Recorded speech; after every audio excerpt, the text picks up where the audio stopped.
for it. I'm paying. Okay, you're a pawn. We'll just ask questions. But the first thing I wanted to ask you about, I guess you're kind of I don't know if inspiration is the right word, but working writers can identify with you because you're the kind of person that writes every day. I understand you're either writing a song, writing your book, writing children's things, that kind of, I mean, you're really a committed writer. Right? Yeah, well, I love to write. I'm not really committed to it because of any commitment I ever made. I just love to do it, and it's you know, if I wake up in the middle of the night and I can't sleep, I think I'll go work on my painting, or I'll go work on my typing or something. It's just the first thing that comes into my head instead of, I guess, I don't know what other people do for relaxation, but when I'm really writing with myself alone, that is relaxation for me, and that's kind of what I live for, you know. Is it easy for you, Stevie? It's very easy. I mean, it's not, yeah, it is easy for me. It's very easy. I take a lot of time sometimes. I'll go back, you know, if I'm writing something special. Sunday I had to write a letter to a kid's parents out at, well, this is ridiculous. I shouldn't even go into this. Anyway, I wrote a letter, and it took me all afternoon to write it. It was about 3 pages, and it wasn't easy to write. But it was I wanted to write it, so that makes it easy for me, you know. And so even if I get stuck here and there, I just sit and stare at it until something comes in, you know. And so it's never a fight for me. It's never work. I'm always rather even sorry when it's over, when I finish something. Yeah, I remember there's a line in The World According to Garth, I don't know if you remember that when you're finished writing something, it's like nothing else matters anymore. It's true. Until you get the next new brainstorm for something else. And then it's all as well, then it doesn't matter. But in the transition period between when you first finish, like when you first finish a book that you really loved and you didn't want it to be over, you have to find another book that, no book at the beginning is going to knock you out like that book did at the end. Yes, so you have to adjust into every new thing you do because when you finish, anyway, when I finish something, it's usually good. Otherwise, I kind of laugh at it, because if it doesn't really happen for me, I know that it's not supposed to, so I don't fight with it. I don't sit up all night and try to write the words to a song. I never do that. So you're not really married to it when you're done? If you don't like it, you can go on? Oh, yeah. Or would you stay and fix it for a long time? No, because, see, I would never finish it if it didn't have that kind of...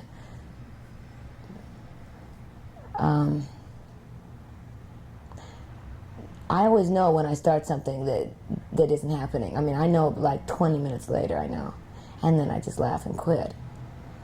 I know that it obviously wasn't a good enough idea. I wasn't really inspired. I was just, you know. And I don't seldom do that, because I really don't even ever sit down to do that unless I feel that I've got really something to do or say. So I don't like sit over the typewriter, you know, waiting for... You know, I'll get bored. I get bored real fast then. So when I'm working, I'm working the whole time, and I'm really enjoying it, or I will never be at the piano or at the typewriter. Ask Debbie. She comes in and finds all these things around. I get all my stuff out, you know, all my little magic things from all over the world, and things that I like, and I sit them all up around the typewriter, and pictures, and, you know, so she walks in, and she's been writing. Do you have a program? I mean, there are a lot of writers who say, I'm going to write 500 words a day, or one song a week, or something. Do you have a program, or does it just happen? It just happens, pretty much. I try to write a little every day, just because it's like exercises. If you don't, you know, you quit for 2 or 3 days, and suddenly it's not a habit anymore, and you don't do it. If the longer you go without writing, the harder it is to sit down and start writing again. So I never like to let too long go, you know. I may not write for a week or so. That's about as long. So it's not like riding a bicycle, is it? But the idea of the bicycle is that if you haven't written for 10 years, you can get on a bike and ride instantly. But writing is different. Yeah, well, I don't think that you get on a bike 10 years later and really ride that well either. I mean, I don't think that you look like you did when you were riding every day.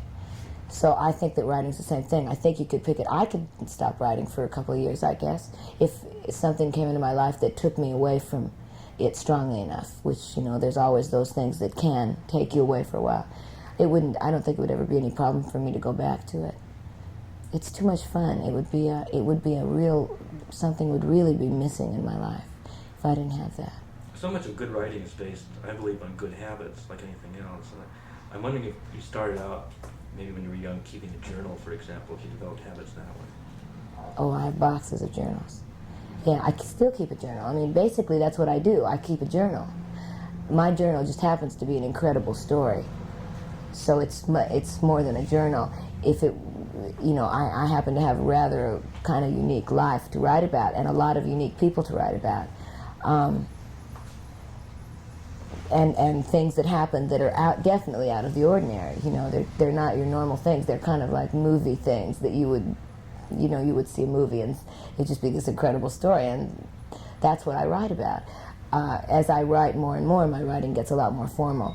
I used to just scribble, and now I find that I'd really rather type, and I like it when it looks good on the paper. And I go back and sometimes I ruin what I write because I go back and redo it and I retype it, and as I'm retyping it, I just like the way it looks so much that I start taking stuff out, and then people come back and they read the original and they say, this is really as near as good as what you write. The first time you write it is usually the best. Mm-hmm. And I'm beginning to think maybe they're right, because it happens all the time. I redo things and then they see the original and they say, you never should have changed it. You talk about the movie quality to your life. Do you want to talk a little bit about your childhood? Where you're from? Why you feel that your life has a cinematic quality? Or not? Well,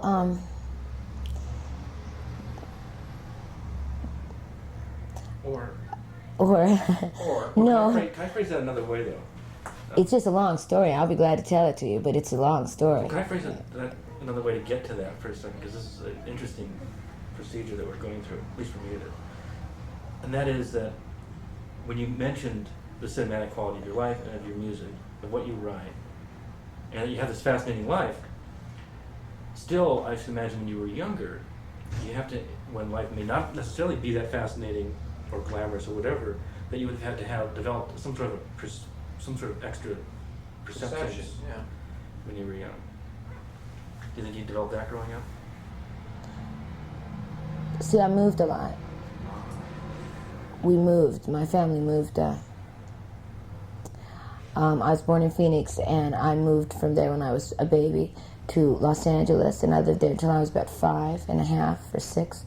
And we moved to Albuquerque, New Mexico, and I lived there for 1.5 years, 2 years. And then we moved to El Paso, Texas, and I lived there for 5 years till the end of the 7th grade. Then we moved to Salt Lake City, Utah, and I lived there until the end of the 9th grade. Then we moved back to Los Angeles. I lived there for my 10th grade and my 11th grade year. And then we were transferred again to San Francisco, up by Stanford University. And so I was a brand new senior there. Then I went to a junior college that was halfway down the peninsula in San Mateo for 2 years. Then I went all the way back to the other side to San Jose State for another 3 years. Then when I was in a band with Lindsay. And then Lindsay and I moved back to Los Angeles in about 1971. And have been here ever since. And then so what I'd already done into the joining of Fleetwood Mac, many years after we moved here, because we didn't join Fleetwood Mac until the end of 1973, the last day of 1973, going into 74. My life has been like a movie. A lot of solitary because you were moving a lot, transient. Yeah, a lot of solitary and a real good best friend here and there that I still, I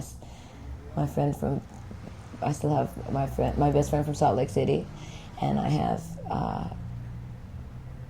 two best friends from Los Angeles that I went to school with, and I have one.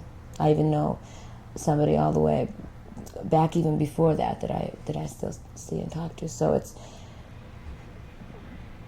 I did make friends. I just didn't have time to make too many, and I became very aware that I would leave them. So I was very adaptable. I learned to make friends quickly and to be accepted quickly because I didn't have enough time to waste, to be snooty for 6 months until I decided to come down to earth and be a part of everything. Didn't work at all. So I had to just be real amiable and friendly and open to people, or I would be alone for a year and then we would move. So When you look back on this, do you find something missing out of your life, or the law? No, I think that the moving probably, if anything, made me a lot more able to handle this life. Because I was used to picking up at a moment's notice and going with my whole house and family. And it's difficult to learn to do that. Once you learn to do it, it's not so hard anymore. I travel well because of it. Great sense of independence? Yeah, Freedom? yeah. And I did always have that because we were always kind of moving. And when you're always moving, you kind of have to be independent. It's you make or break your own life. You go to school and you either get into it or you don't. Or you cry a lot about all your friends and why they're all there and you're not, and you're having to be by yourself, and you're just, brokenhearted in the 7th grade when they tell you that you have to leave again. And really brokenhearted at the end of your 11th grade year when you have to be a brand new senior and everybody else has been there forever. It's just a lot of work, It's a lot of extra work besides studying. But a lot of openness results from that, and a lot of performers... A lot of swallow all your pride and be quiet, because it's really not worth it to play your games and do what everybody does in school, for me, because I just didn't have enough. If I wanted to enjoy it at all, I had to get right in and enjoy it now. Which is really opposite from a lot of performers I've spoken to, who were very shy and were very withdrawn and found music or whatever, writing or painting or whatever they found as a release for them that could be totally internalized. And then, they can say what they can't say with their mouth in a song or in a picture or in something else like that. Yeah. And you had all that, that openness and that ability to step forward immediately. So you had a hell of an advantage, I guess. Yeah, for this particular life, it was probably the best way for me to be prepared for it. When did you make the conscious decision, that you wanted to be a performer? When did you discover you could sing? Well, I probably didn't discover it, but everybody says that I was singing away all the time when I was around 4. But I did have a grandfather that used to really love to sing to me, and so he really brought it out, because he would come over and we would sing, and I loved it, So I don't really remember the years. I just remember being with him a lot, and that music was greatly a part of what he did, and it became a part of what I did, because I was really his granddaughter. The only one he really liked very much. Brothers and sisters? Well, no, I had a brother. I was just a singer, and so I was perfect. I was the first one, and it was like I was his. What about writing? When did that come in? When did you discover that? I started writing. I wrote my first song when I was 16, on my 16th birthday, because I got a guitar on my 16th birthday that I'd been taking lessons on for about 2 months, and the guy sold it to my mom and dad because he needed to go to Spain or something. And so I got this guitar, and I really had wanted this guitar, but I had no idea that there was any way I could have it, because it belonged to my teacher, and he loved it too. And so I wrote a song, and I just wrote ever since then, constantly. Did you ever think that you were going to become a professional? Or were you writing for Yeah, along the way I did. I think my parents knew more than me, because it was like I was really kind of useless in anything else. But I was devoted to my writing, and they knew it. And I think even parents see a devotion early and realize that there's not too much you could do about a devotee. And I was a devotee to music from the beginning, and I would much rather sit on my bed and play and write and have my paper and pencil and a glass of iced tea and for hours than go out anywhere. And so I was home most of the time. Boys? Dating? Well, that again was more sparse, because I moved so much that I didn't, that when I moved to San Francisco, when I was a senior, I started going with someone about 6 months into the middle of the year, which I ended up going with for about 5 years. Then I went with Lindsay for 7 years. So I just have long relationships. And then how did you start performing professionally? Well, professionally, as in the band that Lindsay and I were in before we moved down here, I mean, we made money, so I suppose you would say it was professional. And that was really a stage thing. We played every weekend for 3.5 years. We practiced every day from 5:30 until midnight. And I also went to San Jose State and tried to get through college. Majoring in? Speech communication and minoring in psychology. But nobody else went to school, so nobody else cared. So it was hard. Was this Fritz? What kind of a band was Fritz? Very San Francisco, hard rock, little acid rock thrown in here and there. It was, lots of big instrumentals in the middle and big drum solo at the end, and very keep on running, Inagata Davida. It was real fun. Were you writing those kinds of tunes? No, I was writing, and so was Lindsay, but we weren't doing our songs in this band. Lindsay was playing bass, and we weren't writing. The guy that played the organ was, so we just, I don't know, I guess we were both just intimidated to the point where we just went along with it for 3.5 years, and then we just quit. It must have taken some guts to quit, come down here, put together Buckingham Nicks. Yeah, it was because that was even the scariest move of all. That was without my parents. And that was without money. That was without security. That was me and Lindsay in the already falling apart Toyota and no money coming down here. So it was interesting. We were real lucky. We got a record deal in 3 months. We lived with our producer, Keith Olsen, and he kept us together. Did you have a timetable on it? I mean, when you came down, did you say we're going to take a year or 6 months, or it was just going to go as long as it went, or did you feel it was really going to happen for you? We never put a timetable on it.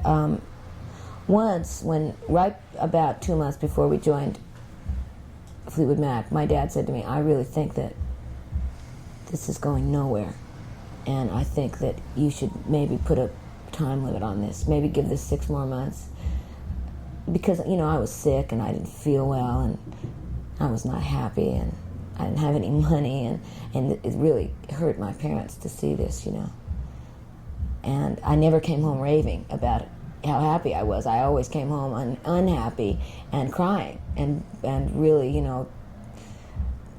pretty hopeless a lot of the time, because it was very hard for Lindsay and me, because we didn't really know anybody, and he's very quiet, and I didn't have any girlfriends, and so it was, it was hard, and we really had to keep with it. Otherwise, if we had really let down for a moment, we would have probably quit, because you just get so depressed after a point and there was nothing else we could do except play music.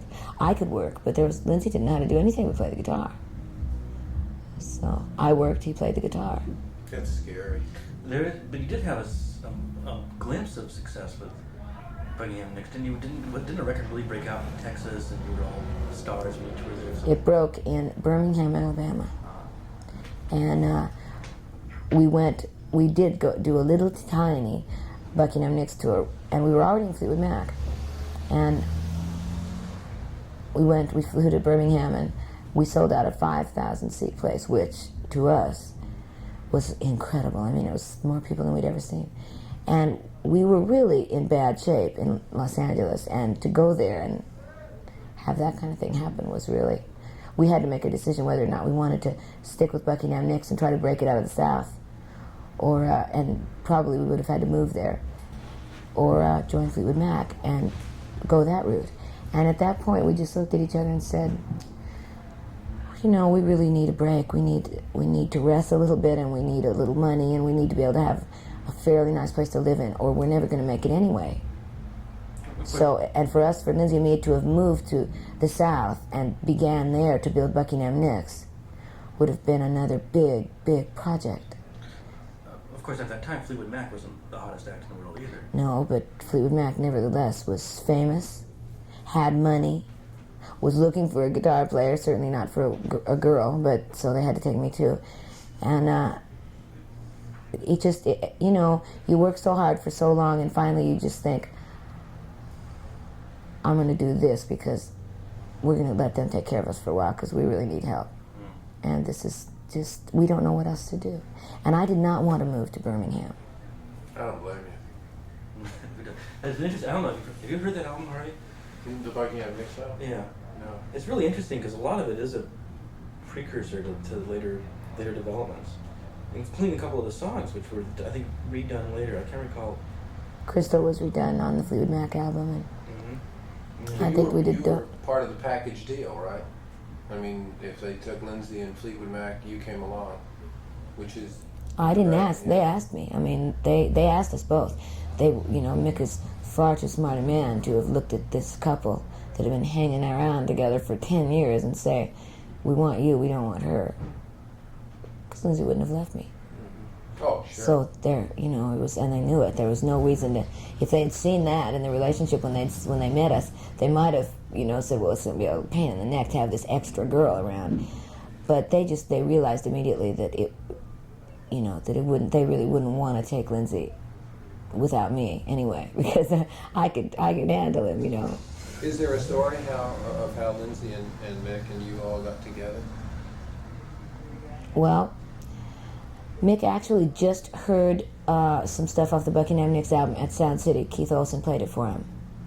And he was just looking for a studio to record in. And he said, listen to this, and he just put it on and played it for him. And Mick said, "Well, who's that?" He said, "Oh, it's Stevie and Lindsay." And he said, they're starving. And Mick said, "Well, can I call him?" He said, "Absolutely." So he called us. He said, "Absolutely, we'll join." They never auditioned us or anything. I mean, it was like there was never any. We were just in the band all of a sudden. It's like we'd been in the band all forever. But you didn't have an identity problem in saying, now all of a sudden we worked so hard to make Buckingham Nicks, now we're going to have to give that up. No, they were very, very careful. I mean, Mick and Christina John were very astute with their perceptions of us when they met us. They knew that we were scared. They knew that we were real young.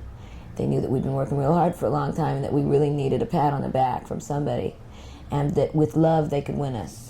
If they made us feel weird, we would walk, because we were both very proud, and we would have walked. But it never even came up. I mean, it was probably the nicest time of Fleetwood Mac, because everybody tried very hard. It was so special to everybody because we all really felt like we were really saving each other's lives, and that it was a real challenge, and it was enough to make everybody strong. And it worked, It really brought everybody up out of, some bad places. I'll tell you what's real thrilling is when you listen to the first album that the restructured Fleetwood Mac did, you sense the excitement of 5 artists discovering each other for the first time, don't you? Yeah, well, we started recording a month after we met. I mean, we didn't even know each other for a month, and we immediately went in and started recording. So it was definitely getting to know them right along the way, which goes to show that you can play together well without 50 years behind you if there is enough spirit. And there was spirit. Was there an openness to your songs, on the group accepting your songs on that album?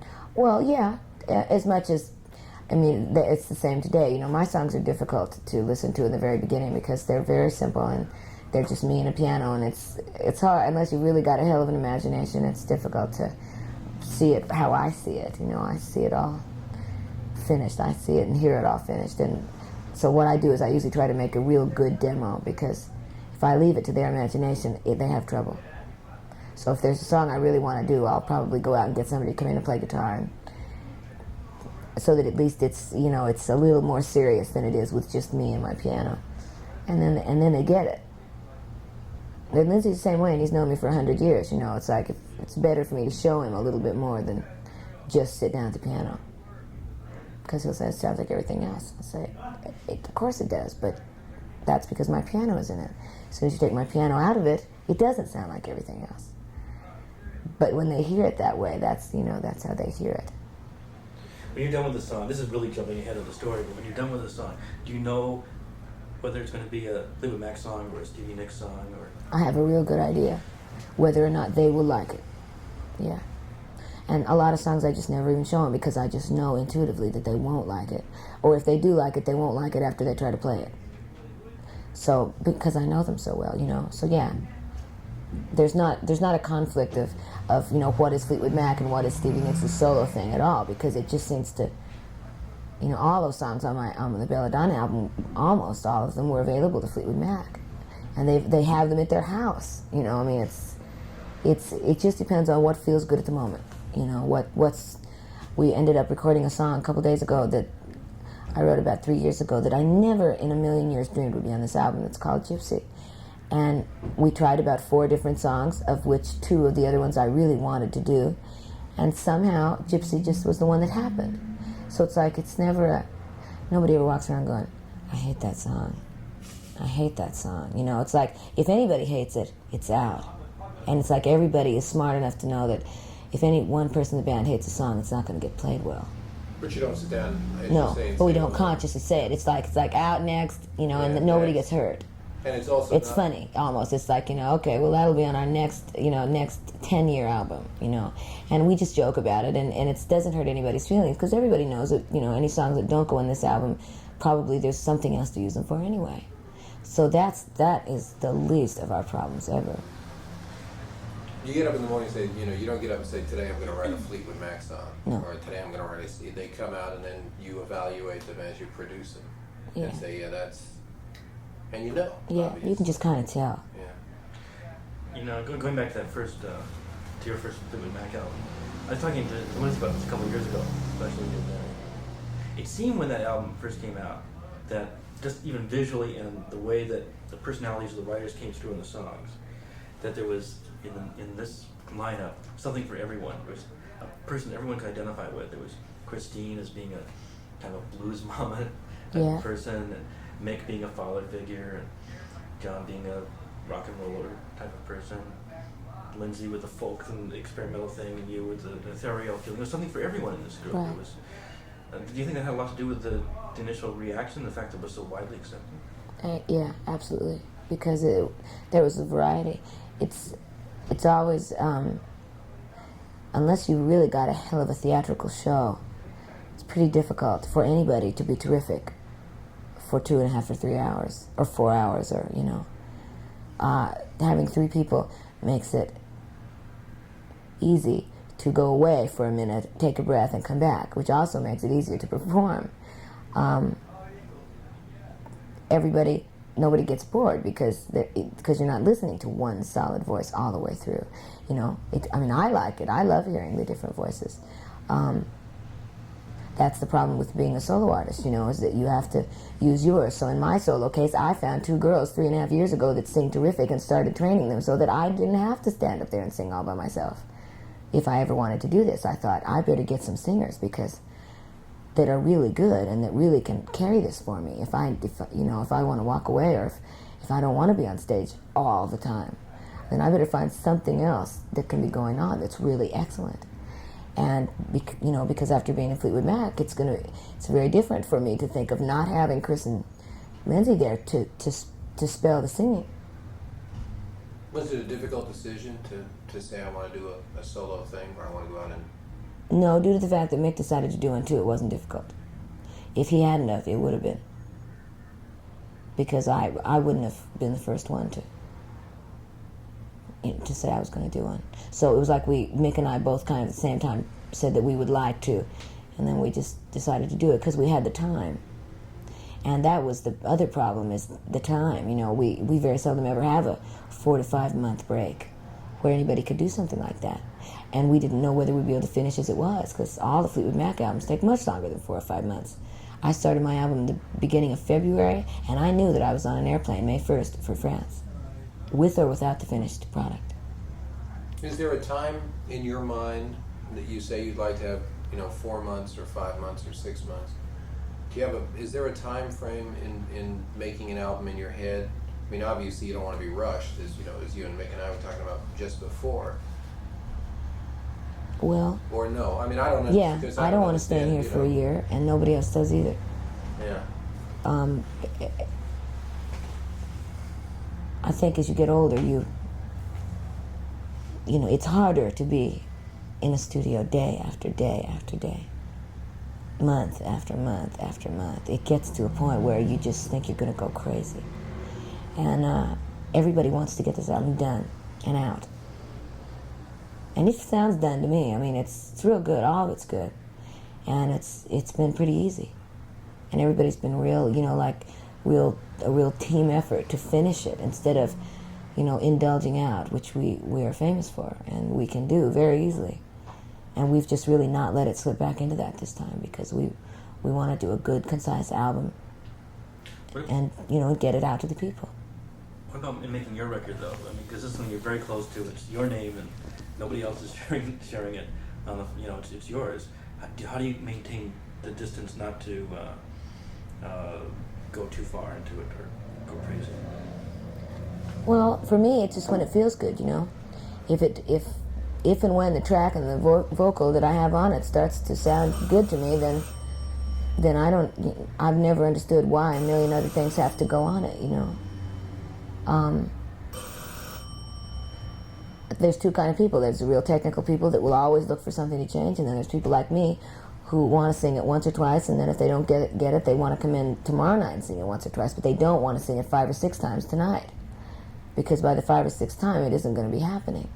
There are people who want to sing it over 1,000 times, and they love doing that. I don't. You go for feeling first, is that correct? Yeah, almost all my vocals on Belladonna are live all the way through, and some of them are Kind of Woman is live straight with the band. A lot of the tracks, we recorded in all together, so no matter what Sharon, Laurie, and I sang, it was on the track because it was on Russ's drum mics, and it was on the guitar mics, and it's on everything, So it's like we had to sing pretty perfect in order to be able to record that way, and we did, and so we could do it, and that's why it only took 2.5 months to do 16 songs with all the vocals. So you had 16 to choose from. That's great. Plus you had that song that came out on Heavy Metal too, right? Yeah. That's a good song. I really like that song a lot. That was the first thing we recorded for Belladonna. That was Blue Lamp. Tell us about that. Well, Blue Lamp is about a lamp that my mother gave me right when I first joined Fleetwood Mac, and it's a dark blue Tiffany lamp. It will be in a songbook so people will be able to see it. It's a beautiful lamp. It's very mystical.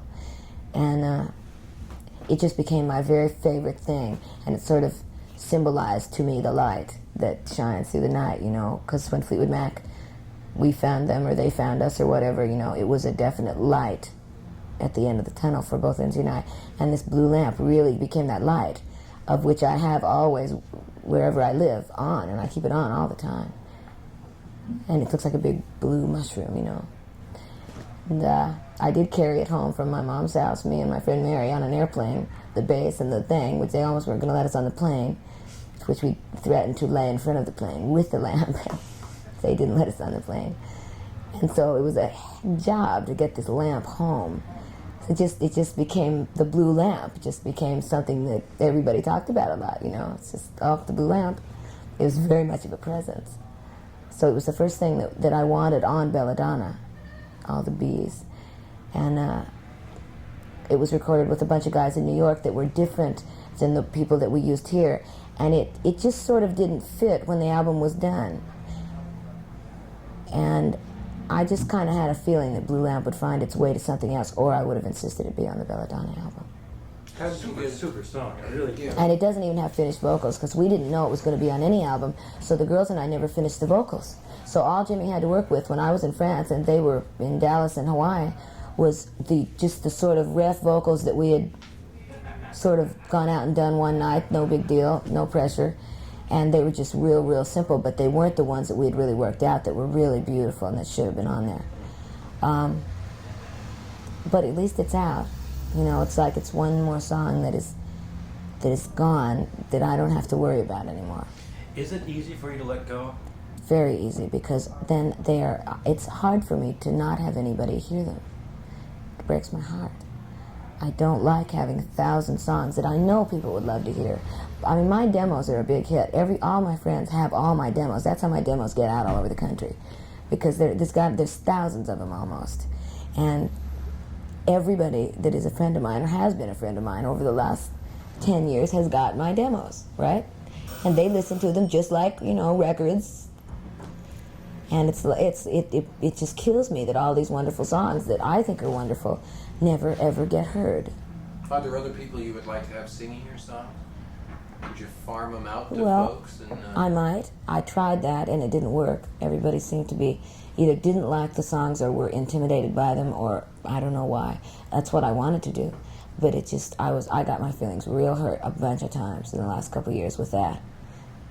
Really kind of knocking myself out to get a tape to somebody and not even getting a thank you, not even getting a phone call saying I got it, I hated it, or anything. You know, it's happened a lot. And finally I got like, well, if that's the way it is, then I'm not going to try anymore, because I love my songs, and I don't. It's they're like children, you know. You get your feelings hurt real easy over I do over my songs. So I just decided if anybody wanted to do one of my songs, they would come and ask me, because I'm real easy to get to when it comes to that, and I would love to share them, you know. But there's never been a reason to, so. But it's really interesting because as a writer, you outproduce yourself Way as a performer. outproduce myself. Yeah, way outproduce yourself as a performer, which has got to be really because you don't want to slow down your writing. And Right. you can't accelerate your But you start performing. feeling kind of like a jerk. Sure. People walk by you and say, writing another song? And it's like I go, I guess I shouldn't be writing another song because I don't need another song, right? And as much as I complain about it, I certainly would never stop writing anyway. But it does make you feel kind of funny when you have that much stuff that nobody has ever heard. But you can't stop. No, I can't. Nor do you want to, as you said. So that's the price. That's the price you pay. Well, maybe at this point, your performance of a song is part of the message that's being communicated in the. Well, see, that's what people would say to me when they would hear my demos. You know, they'd go, why should I sing this song? You already sang it great. I mean, you interpreted it great, and it's your personal thing. And I would say, well, I don't think that much happens to me that doesn't happen to a lot of other people. I write about love, and I write about men and women, and I write about the problems that we go through every day, and doing your job, and also being a part of your relationship, and trying to have enough time for a little bit of time for yourself, and that's what I write about. And everybody else experiences that. I've never been able to understand why my songs wouldn't be very easy for anybody else to sing, because they are absolutely about everybody. They're not about, you know, I don't write songs like Ode to Billy Joe.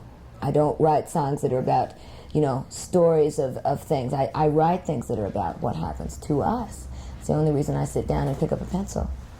I think you're quite right on that. And what's interesting to me about your songs is that there is a first impression, say, that you would be a woman's writer. And yet, as a man, I identify strongly with songs as diverse as Stop Dragging My Heart Around and Sarah. Right. Because the emotion is... So I get more letters from men about Sarah.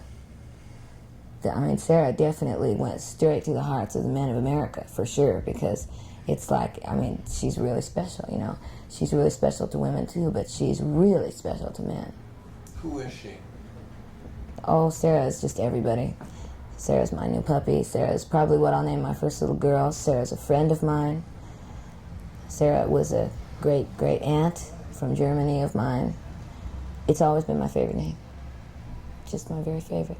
I kept waiting around to have somebody to name Sarah, so I finally bought a Yorkie Terrier for myself for my birthday and named her Sarah Belladonna. But we call her Sarah. It's just a good name, you know. But even in that song, it's like... I was also thinking of it in terms of an alter ego, another self that is a poet. You know? In Sarah? Mm-hmm. Sarah has a lot of different meanings. I mean, one part of Sarah is you know, about when you get your life together.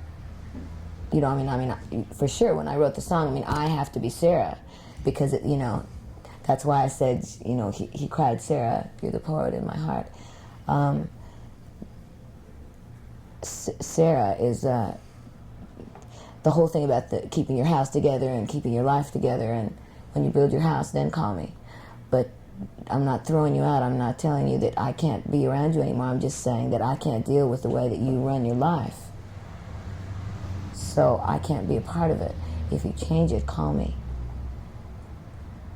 and the beginning verses that build up to that just try to explain sort of what went on. Sarah is sort of the life and times of Fleetwood Mac. It's like everything that's happened to Fleetwood Mac is in that song, somehow. That's the only way I can really explain it. Fleetwood Mac has been so public, and everything that happens to that band in its songs, Rumors, the Tusk, Change. Sarah, it's really fascinating. Instead of hiding internal problems or anything, Wait till he reads the book. It's worked it out. Is it going to be in the book? I don't know. I don't know what I'm going to be able to put in it. No, it's all written down, but no, it's just, see, that's another stuff that I have in my writing. I have the beginning of everything I wrote. I have like the prose of a lot of the poems that turned into the songs. So, because I go back, I write 3 pages, right, in prose, then I'll go back and I'll make it into a poem. So that when you read the prose part, you really understand what I was saying, but it's exactly pretty much the same. But it's no secret you're working on an autobiographical novel. No. You aren't you? Oh yeah. Yeah. It's no secret. Wow. Tell us about it. Well, I mean, is it going to be out? Is it very complete? Probably will never come out. Parts of it will come out, the good parts will come out. Parts of it that are too private won't come out. But the whole thing is pretty much down.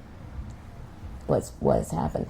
What I'll probably do is, someday when I really have the time, I'll go back and I'll get an incredible editor and I'll sit down and I'll start going through all the stuff, and then I'll just sort of, as I go through the stuff, I will tell the story. Because I can tell the story better than anything.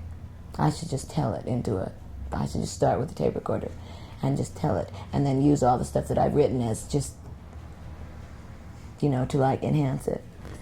Because it's, yeah, because I've got all the real stuff. I mean, I've got the real words of all the different songs. I mean, the real first copies, the notes to Chris and John and Mick, and all the fun stuff, and the love stuff and the passionate stuff, and it's all written right down in the middle of song words, and I save all that.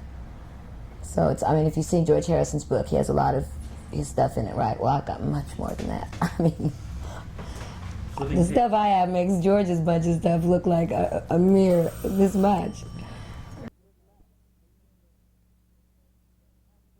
If you're right, that if you train yourself as you do to see it on the page, there's a process in hearing it in your head and seeing it on the page that somehow doesn't work for a lot of people when you say it. Because you hear it in your head and you can't say it through your mouth. Right. See, I love to read my stuff back out loud. Sure. Because then I force people to listen to me. They hate me. I say, listen to this. It's only 5 pages. But I get the profound feeling, out of talking with you this far, that obviously, someone once said that no people of great talent have single talents. So, like, you are obviously a singer, obviously a writer. And newly a painter. And soon to be a horseback rider. Great art. And the thing is that of all of these identities, which one do you, if somebody said you can be one thing, what do you want to be? You can be one of these 3 identities or 4 identities or 5 identities. Oh, I'd have to take the writer, I think. Which, as I get older and older, I might replace with the painting, because it's more still somehow, it's like it's that thing instead of many. And I love my painting now, but I've only been doing it for a couple of weeks, so I don't know. I can't make a decision on that yet, It's becoming an important part of my life. I think because I needed something that wasn't music. I really needed to get away from it. And even though I can still do my music, I can sit there and draw and be a part of it, but I can also have a little thing going on with myself instead of just sitting there listening all the time. Do you have a time frame on your career at all?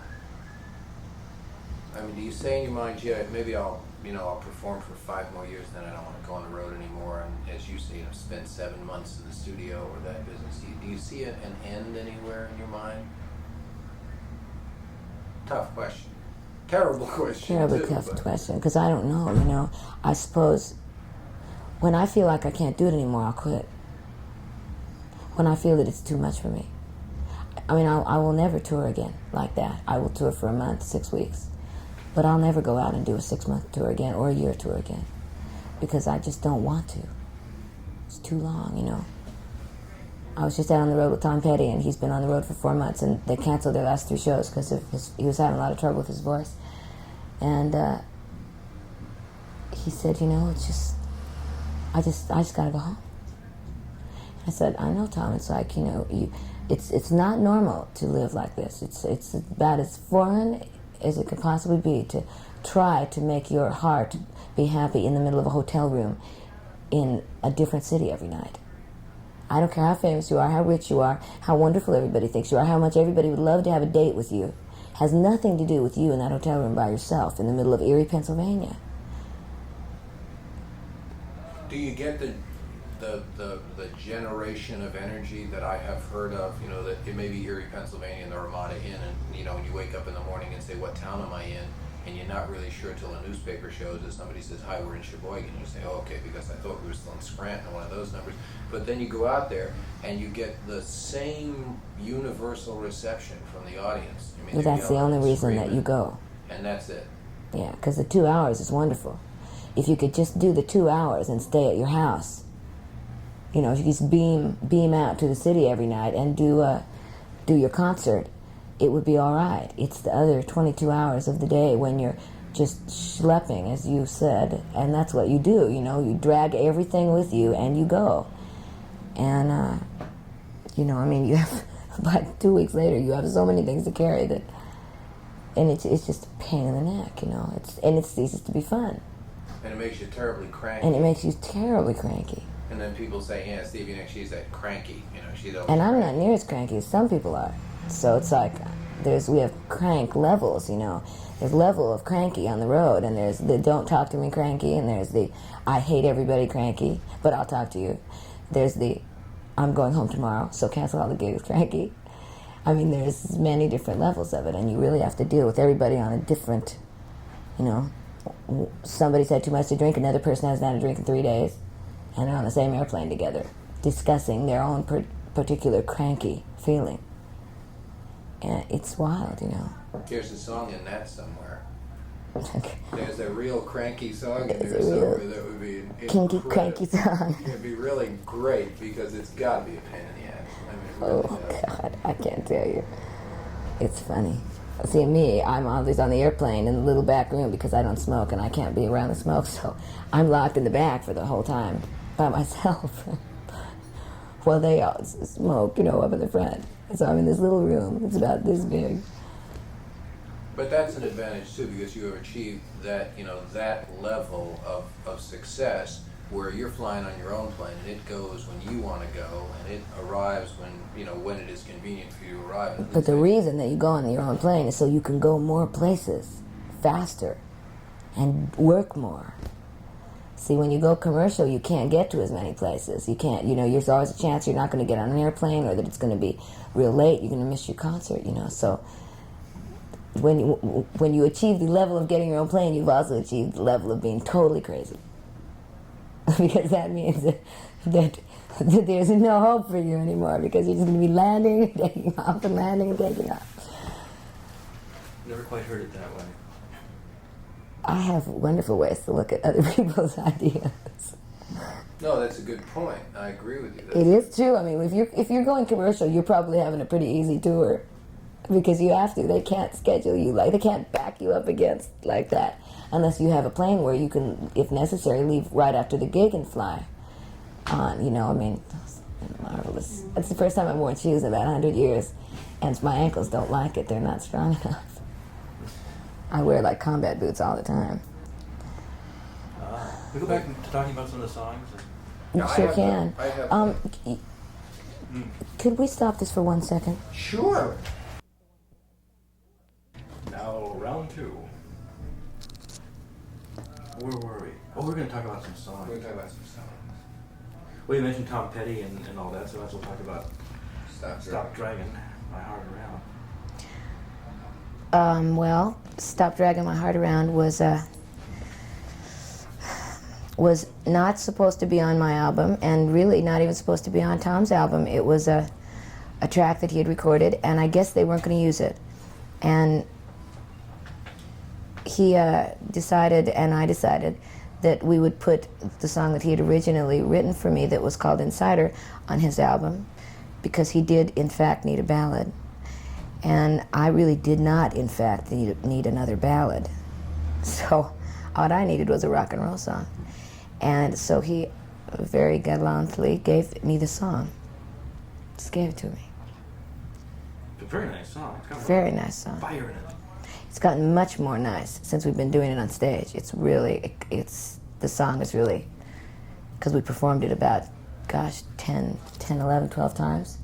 And so now it's really too bad that Tom's off the road, because we were happening. It was definitely, I mean, it was always good from the very beginning, but I mean, I'd never been on stage with another band, so it was like, it took them a little while to kind of understand me at all. And finally, when I finally got to them, it was about the last couple of times that we played, and it was really, really fun, because it was really excellent. So you've been popping up as a surprise guest, I suppose. Yeah, just here and there, though. I mean, not over a period of several months. The crowd's shocked. Oh, well, the crowd goes crazy. We have it on cassette. It's so amazing.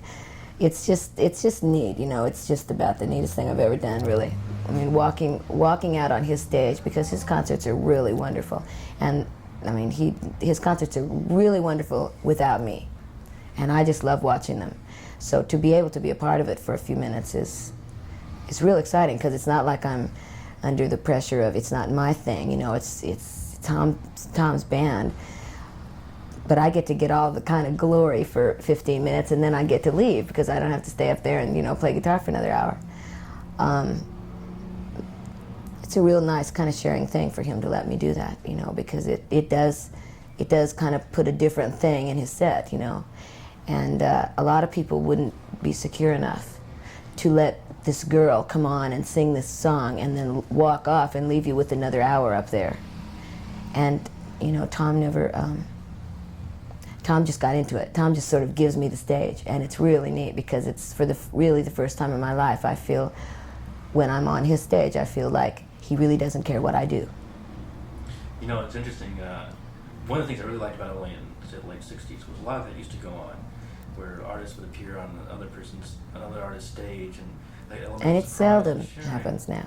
And it leads me to a bizarre thought I had earlier, which is thinking about you maybe in a different time in the '20s, living in Paris, running a literary salon a la Virginia Woolf, say. Do you ever see yourself in those terms? Absolutely. Oh, yeah. Well, see, that's kind of the kind of houses that I like to live in, and I mean, I kind of pretend that that's happening anyway. I really feel kind of like out of another time. And after the book. And after the book, I'll be out of the country, too. How about Edge of 17? I'm sorry. Edge of 17, supposedly there's a story about Tom's wife. And No. Is that something in there? No. Accent story? It is, Tom's wife came up with the words Edge of 17. She was telling me about Tom, about when she met him, and she has an incredible Southern accent. I mean, how does Jane talk? She calls Tom Tommy. She just has this incredible Southern accent. And she said that she met him at the age of 17, but I thought she said Edge. And she said, no, age. And I said, Jane, forget it. It's got to be Edge. The Edge of 17 is perfect. I'm going to write a song, okay, and I'm going to give you credit. She said, she didn't believe me, She couldn't believe it when it came out on the album. And there was a review the other day that I have to send her that said, Jane, and another, The Edge of 17, which was, evidently Jane Petty's idea, another successful coupling of Petty Nicks, right? So we have to send that to her. That she'll be knocked out. You like to be around other artists, I take it, other writers. And Yeah. people. Yeah, I do. Wasn't it you who found Robbie Patton originally? I didn't find Robbie Patton. Robbie's a real good friend of mine. Robbie's going with a very good friend of mine. His name is Mary, who was one of my roommates who lived at my house when I lived on Doheny. And she started going out with Robbie, and Robbie moved in. And Robbie was living there for about 7 months. And so we've been real good friends ever since, because when you live in a big house, for 7 months with a bunch of people, you get to know them real well. So it's like he's a really good friend of mine. And he and I sit up and write all night and sing, and we have continued to do that through the years. I mean, since he and Mary moved. I think Robbie is wonderful. He's one of my favorite people. He's a very funny person. He's very funny. You can imagine living with him for 7 months. Forget it. I mean, you can't imagine. Robbie patting around for 7 solid months. I gave him Christine's piano that she gave me for inspiration when he moved, the little baby grand that Chris had on the road for 5 years, and then I've had it. So all of our wonderful songs have been written on it. And Robbie wrote most of his on that piano too. So it's like that's he was kind of the end of the trilogy of songwriters we call it the magic piano. But are you sort of the godmother of Robbie and Christine working together? Well, I would have to say yeah, because I knew him. Yeah. That's a great album. Very good album. Yeah. He's fine. He's a baseball freak. He is a soccer and baseball. Yes. Nice guy. Leather and Lace for Waylon and Jesse. Leather and Lace for Waylon and Jesse was written for Waylon and Jesse because Waylon asked me if I would write a song called Leather and Lace in 1975. And I said, okay. And I wrote a chorus and got the chorus to him, and he liked it and said, finish it. And at that point I realized that for the first time in my life, I had to finish a song, which was strange because I was never used to being under any kind of discipline whatsoever. And he wanted this song, and he, said, finish it. And so I did, and I had a lot of trouble finishing it. But I was going out with Don Henley at the time, and Don gave me a lot of help by walking in and saying, that's horrible, start again. And so I just kept starting over until it got finished. And then Don came down and sang it with me so that it would, it would pass over. And the demo is almost exactly like the record. I mean, to the point of if you played it over the radio, probably a few people would know, but a lot of people it would go right by. The vocals are exact. Sent it to Waylon. Waylon and Jesse broke up. Waylon was going to maybe do it himself, and I said, you cannot do that to my duet. 5 years of psychology and speech communication, and you want to change this thing around after I've spent so much time trying to figure out the woman's role in this music, crazy rock and roll, country western on the road, and the man's role, and let you I was trying to give you a break in this, Waylon. I'm letting you be a little gentle here and letting Jesse be a little strong for a change and making it so that it's all okay, right? And if it's just you sing it or just I sing it, then all that psychology of two people that the whole song is about is gone. And I can't see doing that. I think you should wait until you can do it with Jesse, or I should do it with somebody. And the only people that could have done Leather and Lace were Waylon and Jesse, or me and Don, or me and Waylon, or Don and Jesse. But it would have, or all of us. But it would have had to be those people because it just, see, that's one of those songs where I would have said, I'll probably never do it. Because it belongs to those people and it doesn't belong to anyone else. And I don't know anybody else who could sing the part that Don sings on that record. There just isn't anybody. You're distributing remarkable recall about your songs and writing them. That's because that's what I do, and that's what I spend all my time doing. And when you write one of my songs with me, ask Debbie, hang around when I'm writing a song. By the time I'm done with it, you not only know how it was written, but you know exactly what was happening to all my friends at the time, and my whole life, and my parents, and everything, because it's all in every song, and that's why I can remember them so well. I guess what I was going to ask, and I suppose that's true, is have you ever written a song where when you go back and maybe record it, or you go back and hear it and say, I don't remember this at all, it sounds like another person wrote it, it's like a completely different part of my personality this came from. No, even though they are different, there's definite eras of songs. It's like I'll do a certain amount of demos in a couple of months, and then I won't do any more for a couple of months, even though I'll be writing all the time and making like little cassettes and stuff.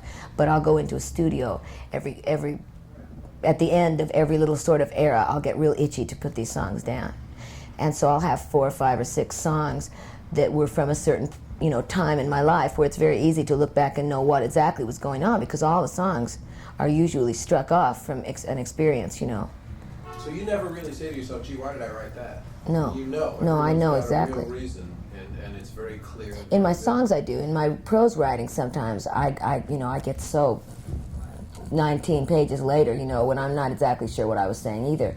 When I get it to the stage of being in a rhyme and singing it, then I know exactly what it is.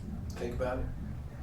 Think About It was written in 1975 when we were driving on a freeway somewhere back in the other side of the world, Washington or Florida or somewhere, I don't know where Silver Springs was, because that's when I wrote Silver Springs too. Maryland. Somewhere around there. We were going to rehearse, and somewhere in wherever we were driving, and Christine and John were literally really, really breaking up seriously. And to the extent of Christine was actually seeing someone. And it was found out, and we were all very bummed out. And Christine was just, ready to leave. I mean, and I couldn't blame her, and I mean, I probably would have gone with her if she'd left. And so it was like, in those days, Chris and I didn't have anybody else. We had us. We didn't have wardrobe mistresses. We didn't have people to pack. We didn't have anything except us. And so I really, is that going to ring again? I had to be really, at that point, her comforter, and I didn't want her to leave. And I didn't want myself to leave either, and so it was like, if she'd have gone, I would have gone, so. She was really my mainstay in the first years of Fleetwood Mac. She really kind of kept it all together for everybody, and still does. But in the thought of her not being around was really more than I could see. That would inspire me to go write a song, to say don't go. And so that's basically what Think About It was. Go back, Tusk. The song Tusk? Yeah. I didn't write that. Lindsay wrote We're it. talking about the album. Oh, okay. Performing with the USC marching Yeah. band, which was a big. Which How does was- it feel to perform with a marching band? 116 guys in the. whole Well, team? quite wonderful. And the only problem is that then when they're not there, it's really lacking. It's like, where are they? Where are all those guys? I mean, like at the Forum, when the curtain goes up and there's all those red and gold uniforms, and those kids are so knocked out. And they had so much fun that they just made us have 1,000 times more fun, because it was like we could see it through the eyes of not only a child, but a marching band at the same time, and USC to beat that, So it was something else. It was just a problem when we didn't have them. I said, Mick, I think we should take them with us on the road. We get a bus. They were into it. The kids were ready to quit school and leave, That turned into a wonderful experience, because we got to go and give them the album, a gold album or whatever, a platinum album or something, at one of the big football game, and I got to twirl my baton. It's a lifelong dream. Life's dream. And so and just to go out to the school and stuff. I mean, it was really neat to share something like that with a bunch of kids. And Mick spent a lot of time with them, and they spent a lot of time with the music director, and so they really had fun. That music director's a good trip. That music director is a gas. We love him. Wonderful. He is so into what he does. I mean, there is a man who likes his job. He's very inventive. His arrangement. Oh, he does yeah, like that. yeah. And I mean, he directed that out on the field with earphones on. He directed it. He was the only one that was listening to the Fleetwood Mac track of Tusk. He was just directing, and that's how they played it. Yeah, I'm probably the only person that actually interviewed him when the album came out. I said, I want to talk to Art Partner. I want to see what he's like. Wow. He's a terrific man. He But really it's gotta be so fascinating. he put his heart and soul in it, boy. I mean, and it's such a wild song anyway, but it really, it really did become USC's song for a lot of things. They play it all the time. Well, it's a great riff. That's what it was too. That's exactly how it started out, a riff on stage. Tell us about Rhiannon. How's it pronounced? Is it pronounced Rhiannon? Rhiannon. Good, I win another argument. Yeah, a lot of people pronounce it really wrong, to the point of I don't even know what they're talking about. I go, who? I don't know her. It's like, if Christine pronounces it in Welsh, it's really like Rhiannon, with a trill almost at the beginning. It's real pretty. Rhiannon is the story of a lady that is from another world called the Bright World, and she leaves her kingdom to become the wife of a king, a mortal king, but goddesses really can't marry mortal kings. If they do, they lose their powers, their magic powers. And they don't lose the knowledge of them, they know everything that's going to happen, they just can't do anything about it, which is a much more difficult way to live than not having magic powers, is to not be able to use them and know exactly what's coming and not be able to tell anybody. So she comes down and does her whole trip, and it's just a whole story. And it's a wonderful story. And she has these birds that sing, and that is the legend of the song of the birds of Rhiannon. And they sing this song that is said takes away pain and suffering, and if you hear the song, you just sort of blank out and go away, and then when you wake up, everything's all right. And it's a wonderful, wonderful story, which I use a lot, because there seems to be a lot of need for the story of Rhiannon around lately, because if people are sad or have lost anybody or something, the story really makes a lot of sense. So I use it a lot when I'm trying to be philosophical with people or be of some kind of comfort. I go into the story of it, because it's real uplifting. I wish everybody knew it, because I don't like to always be telling it. It's like, it's a real long story again, and I can tell it really well, but it takes about 2 hours. You say you're telling it more recently? Is that what you... Well, Rhiannon comes in and goes out a lot. She has a definite personality, and there's definitely a part of her that is needed sometimes. And when it is, it's like a lot of things of Rhiannon come up. I mean, letters start coming in that ask specific things that I've been thinking about, and I mean, just real strange connections start happening. Yeah, I've noticed, and so my friends, people are very confused right now, more and more of that. That's why I instantly recognized you. You said you're telling the story more, that maybe, the times are weird. Well, the times are a little weird, and it does seem that that's when the story comes up. I should, what I should do? Would you go and get my wolfing book? I must have something happening in my ankle. It's a loud crack, huh? Wait till you start riding, you have to get your heels down. You stretch those tendons in the back. Oh God, I'll be probably in terrible shape for a month. All you do is you get a little piece of wood and you carry it around on the road, seriously, and you stand with your heels on the ground, put your toes on it, it stretches you out, and your ankle won't crack anymore. Or wear earth shoes. Really? No. Or wear earth shoes. Right. I used to wear earth shoes, waitress shoes. Earth waitress shoes. How about dreams? Well, geez. Dreams was about Lindsay and I. Simple. And it was me trying to be philosophic once again. Whether or not I succeeded, I don't know. I love the song Dreams. I never get tired of singing Dreams. Don't Stop. Christine wrote Don't Stop. I didn't even sing on Don't Stop. Why did you say that? Why did Tom want us to ask about Don't Stop? I have no idea. Probably because he likes it. Yeah, probably because he likes it. You need to get...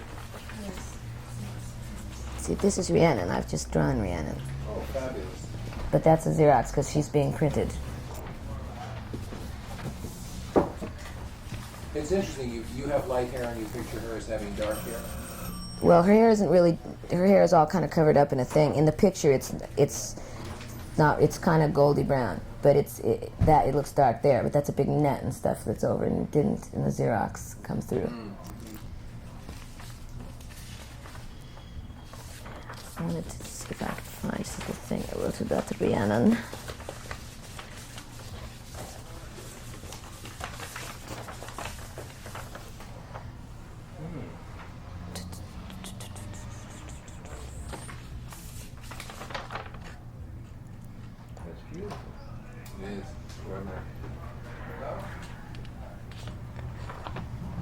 It says here, this is to somebody that just lost a 19-year-old kid out of the City of Hope that just died with cancer.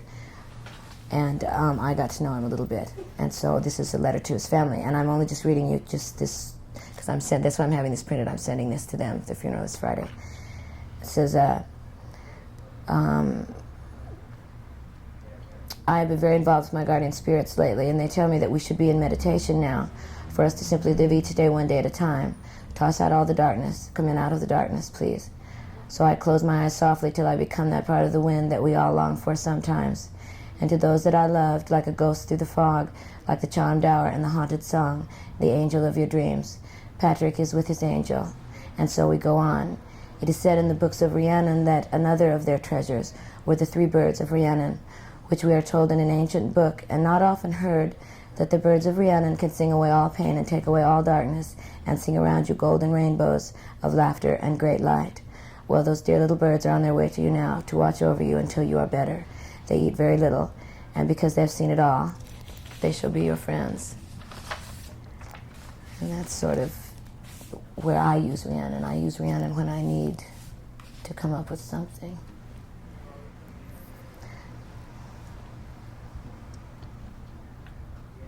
You have stopped us cold. It stopped me cold too, this thing, I'll tell you. I'm sure. This is what I spent all day Sunday doing, was finishing this painting and getting this done for his family and stuff, because it's like, see, I'm the poet and I'm the only one that writes all this down, and I wanted them to have something to look back later and to look at the picture and the birds and to read that was high and good, so that they wouldn't think of the pain. And that's basically what the birds of Rhiannon do. Sure. They just sing away that. Oh, it's quite marvelous.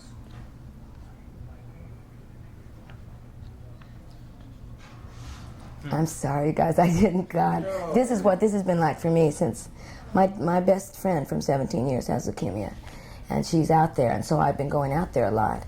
And she's actually getting well. She is having a miracle is happening or something, because she is recovering from the most completely absurd leukemia you've ever imagined. She went in there with not one uncancerous cell 2 months ago. 98%. Really? And this is like my speech therapist for the last 4 years, my best friend, the one since 15 and a half, you know. And so I've been living through this with her, and then I meet this little guy who's a guitar player, and I just went crazy. You know, I went and I bought tapes and a Walkman and got posters signed by Tom Petty and Fleetwood Mac and me and everything. I got it out there as quick as I could, you know, because he didn't have long. And I made him a tape with all the new stuff of Fleetwood Mac and all the new stuff from Lindsay's and some of my demos.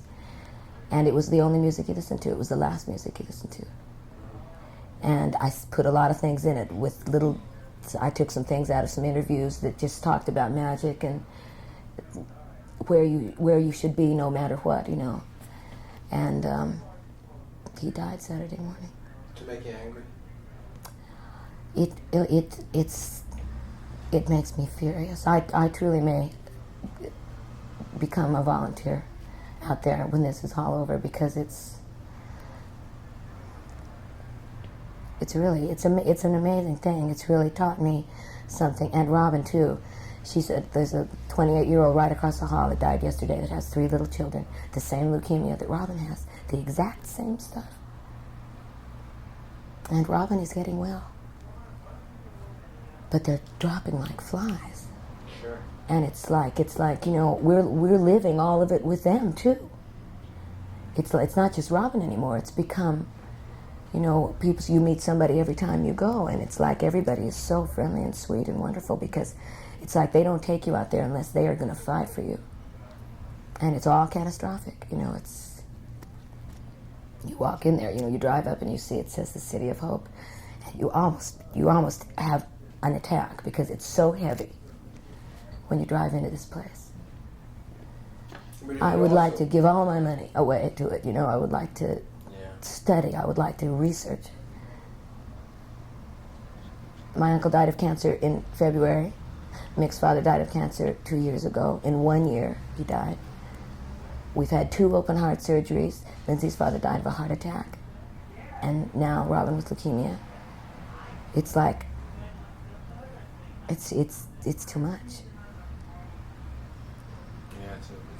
long string. It really is. Let's talk about the future. Yes, let's do.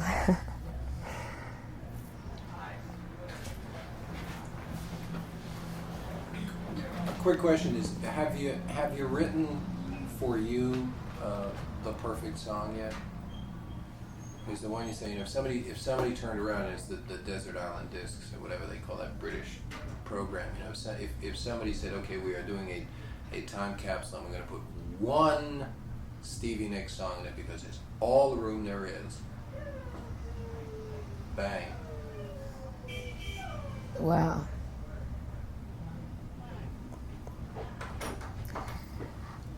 That would be very hard for me to make that kind of decision. I don't know. Because the ones that always ring out to me are Age of 17, Sarah, Dreams, Rhiannon. You don't have a favorite of your own? Well, I have different kind of favorites, like Age of 17 is my favorite now. It's been my favorite really since the album. But then there are times up until Age of 17 when absolutely Sarah was my favorite. My favorite. Yeah. No, but it's a different song though. It's a different kind of thing. Your favorite might not be. They're so different. Age of 17 is really a different thing. Even for me, Age of 17 is different. And it's the one that's written about all these things we've just been talking about. So it's the one that's heaviest on my mind because the whole white-winged dove is the spirit that's leaving, and the night bird calling is the one that's beckoning, and it's all around that. So that's on my mind now. When I wrote Sarah, and everything that was happening within the song of Sarah was the only thing that was on my mind then too. So Sarah was Tusk for me. Age of 17 is Belladonna for me. Influences on your career? Artists you've imitated, artists you've liked, or not, artists you patterned after? Well, I have my performing artists that I patterned after, and then I have my songwriters that I pattern after. My performing influences were Janis Joplin, of whom I saw one time for about an hour and 15 minutes when I was 18 years old. Never saw her again. Never was the same. I mean, it took my life and turned it upside down, and I said, I don't know what it is that woman has, but whatever she's got, I want it. If I'm going to walk out in front of those people, I want to know what it is that she does. And it really didn't have a whole lot to do with her singing or anything. It was just her. And Jimi Hendrix, whom I thought was exquisite. I thought he was absolutely beautiful. And I loved everything he did on stage. I loved the way he moved. I loved the way he sang. I loved the way he played. I thought he was an angel. I loved Otis Redding. I saw him at the Monterey Pop Festival to Try a Little Tenderness, right? Never the same again after one Try a Little Tenderness. I said, go Otis. And for songwriters, Joni Mitchell, with whom I spent probably more time than I spent with any of my friends, with her over the years. She taught me to be brave, to say what I meant, and even if people said things like, she is embarrassingly honest, which they say about me and about Joni Mitchell, that's the only honest way to be a writer. If you keep from everybody what you're feeling, then you shouldn't write, because those are the things that are good. The things that you really feel are the things you should write down, as long as it doesn't hurt anyone else. I also realized that she could get more words in any sentence than anybody else I knew except me, and she could phrase them right. So I sang along with her, and I tried to learn how it was that she stuffed all those wonderful words into a tiny little sentence. And I loved Jackson Browne because I loved his depressions, and I felt like I really shared his depressions with him, every one of them. I thought he was darling too, so I thought he was an all-around sweetheart. But I also thought he was very smart. I loved the Eagles, and I sang along with them for years before I ever met them. I loved their harmonies and their rich, beautiful, deep tapestry sound that they could get with a tint of country here and there, but still able to go back and sing about a witch or one of these nights. I love the people that are able to do everything. I love the people that can turn around and be witchy on one album and turn around and be unwitchy on another album. Because I hate typecastness. I hate being, that's why when everybody starts saying you wear black all the time, I stop wearing black. I start wearing pink. And then when everybody starts telling me that pink is really in, I change to green or something. All of those influences were very important to me, and I absolutely would never have gotten to where I got without them, because they were my teachers. Anything you wanted to do that you haven't yet done? Answer. For instance, interview with Neil Donovan, we both talked to 2 or 3 times, and I said, what have you, and he's kind of down home, New York Jewish kid like me and all that, and he said, the only thing I regret is that I never learned how to tap dance. Because he was one of those kids who grew up with Fred Astaire and Gene Kelly, and he said, geez, I walked down, he's such a klutz, too. If you watch him, he moves like a brick. He's a super guy. He said, you watch all this swab, Fred Astaire can fall down and look good. He said, I can't walk across the stage without looking like, I got lead shoes on. I know how to tap dance. God bless you. I do. I even have high heel tap shoes with ribbons. They're somewhere. They're great. I have 2 pairs. I like them so much I bought 2 pairs. I'd like to go on the road with and do the songs of Belladonna. I'd like to do that just for fun, and we're going to do it for a few days. We're not going out on a big. We were going to go out and do like a lot, and I chickened. I said, I'm chickening. I'm not ready for that. I'm really not. So we're just going to do a few shows here and there, just to let me and the girls get up and sing, basically, because that's all we want to do. We just want to sing these songs to somebody. Movies, television? I'm really not interested in movies because I'm not a good actress. Because I'm real spontaneous, and if I tried it in a video, and all somebody has to do is say to me, smile, just smile like something wonderful is happening, right? I go. I start to cry. I mean, it's like, I can't, if somebody tells me to do something like that, everything in me goes haywire. I just don't think I'd be very good at it. And since I don't think I'd be very good at it, I would really hate to make a real fool of myself trying. So and you have to get up real early, and I'm not really happening until midnight. So everything I do that is normal to me is completely wrong for the movie business. The best things I do are like I'll walk in at midnight and sing a vocal straight to back one time, and I get a standing ovation from Fleetwood Mac, and that's it. But if they put me back in there and say, well, we know you can do it better, they don't do that to me, because they know that that night I won't do it better. I may do it better in a week, but I'll never re-sing it and do it well.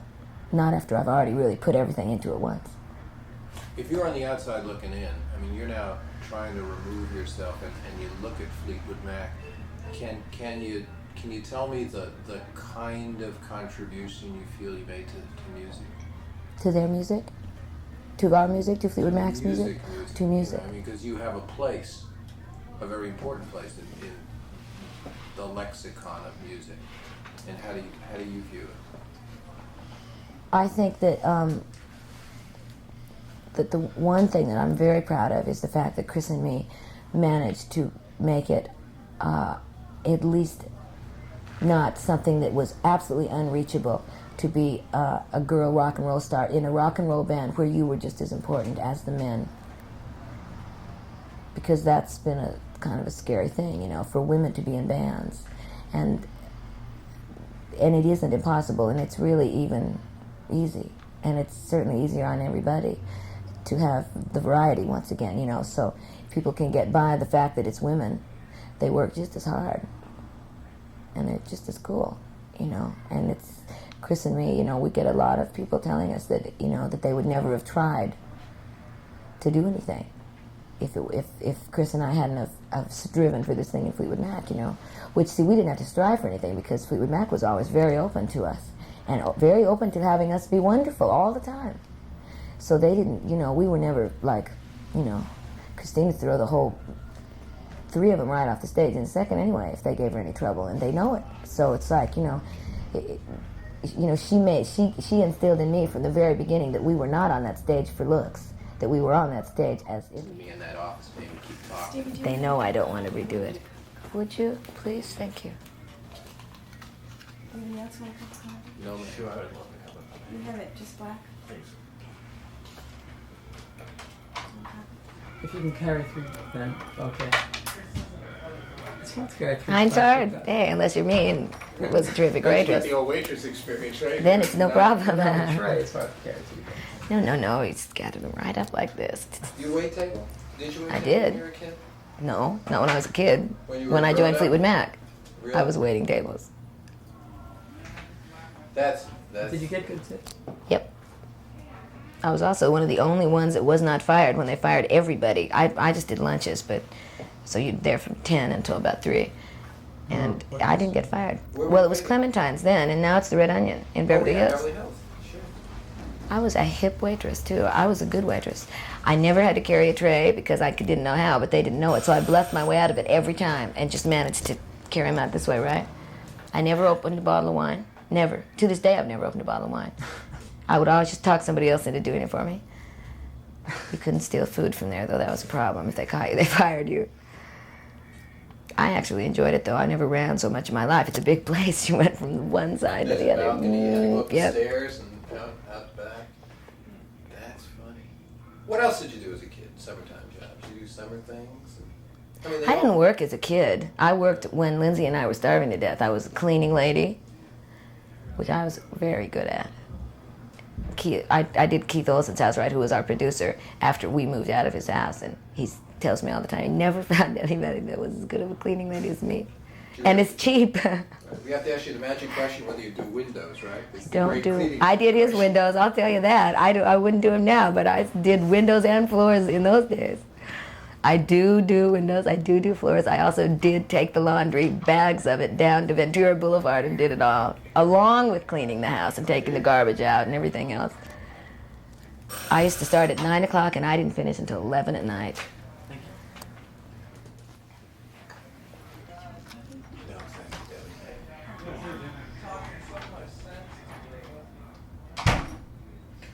What was your question? No, I was leading to you were talking about the women thing, and the other thing I was going to know is you look upon yourself as being, symbolic to or involved with the women's movement at all. Not from a women's liberation standpoint, no. Because, see, I've never been stopped, so I can't complain. If and when I come to a point in my life where I feel that because of me being a woman, I can't do something that I want to do, then I will probably go in a terrible cause. But as of yet, as long as it doesn't come into my world, it would make me furious if it did. But since it hasn't, I can't really get too upset about it. And I find for myself that and I've said this to a lot of people in all these interviews, and I hope it doesn't come out sounding weird, but for me, it was easier to just be feminine and to just really be a girl and let them dig on your being a girl while you are digging on figuring how to get them to listen to you as a serious person. And it works. I just was always very sweet and nice, and I'm not pushy, and I don't do Fleetwood Mac.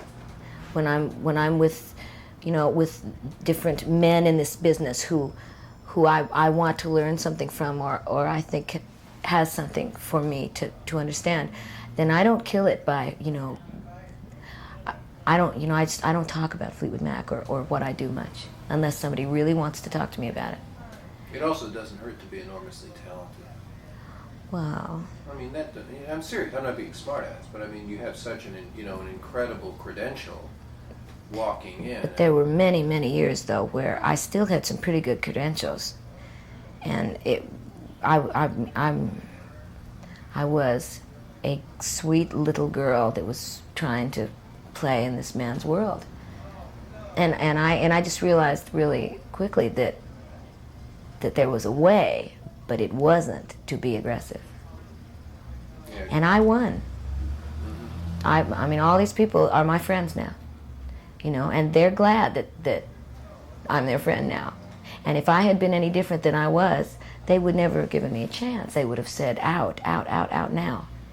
and then I wouldn't have gotten to learn, you know. I mean, I learned so much from different people in this business, just from being around while they were writing, or listening to them talk about what they were going to write, or prepare a concept thing for a different album, and I'm talking about real famous people that I've just been in the same room with while they put these things together, and they would let me listen, and I just listen and listen and listen and learn, always watching, you know, and I creep out and write it all down.